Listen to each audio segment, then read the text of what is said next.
En direct, guerre en Ukraine, la Russie annonce avoir tiré pour la première fois des missiles hypersoniques. Pour plus d'informations sur ce sujet, retrouvez-nous après le générique. Mais avant de commencer, n'oubliez pas de vous abonner et d'activer la cloche de notification pour ne pas manquer nos prochaines vidéos. Bon visionnage.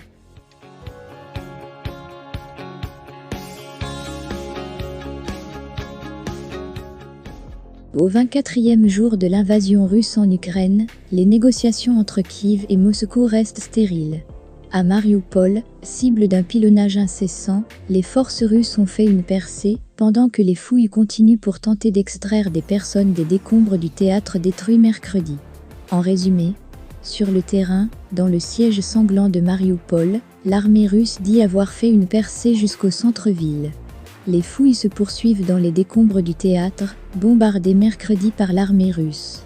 Seule une centaine de personnes ont été extraites des décombres, sur le millier que le lieu aurait abrité.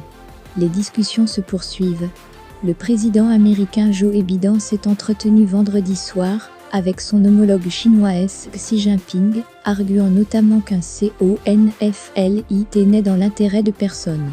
Peu avant, Emmanuel Macron avait parlé au téléphone avec Vladimir Poutine. Les conséquences économiques.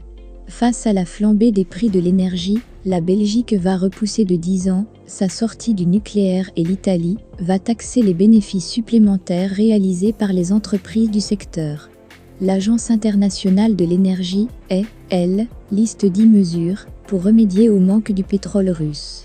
8h51. Mais au fait, c'est quoi un missile hypersonique?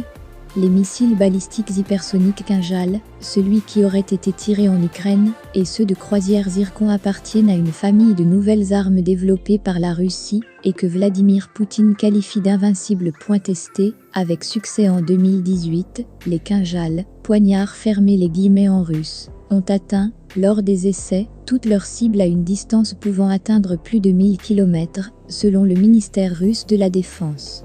Ce type de missile, très manœuvrable, défie tous les systèmes de défense anti-aérienne, selon Moscou. Il a été déployé de nombreuses fois en exercice depuis le premier test réussi en 2018, mais la Russie n'avait jusque-là jamais fait état de l'emploi de ce missile balistique dans les deux conflits où elle est belligérante, l'Ukraine et la Syrie. 8h43, l'inquiétude du patron de l'ONU.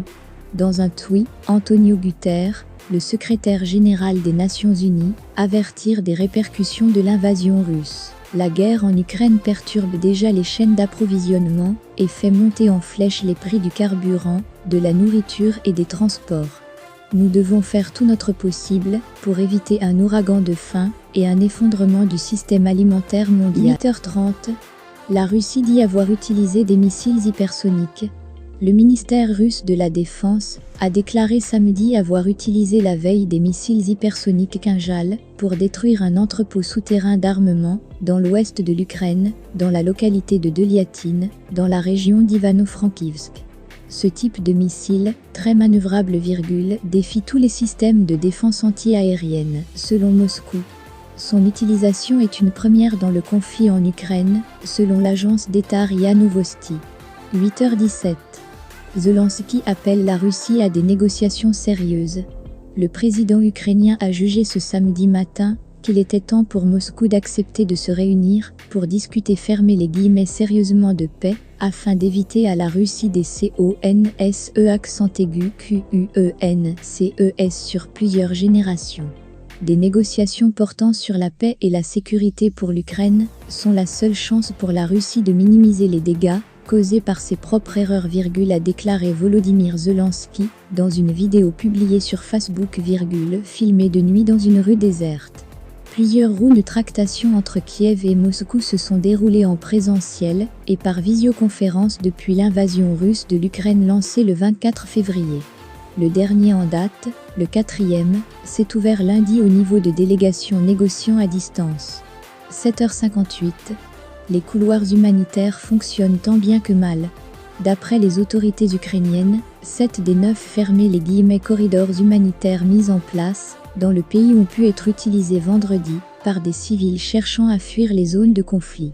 Ces couloirs humanitaires ont permis à plus de 180 000 Ukrainiens de s'éloigner des combats dont plus de 9000 personnes de Mariupol, selon Volodymyr Zelensky.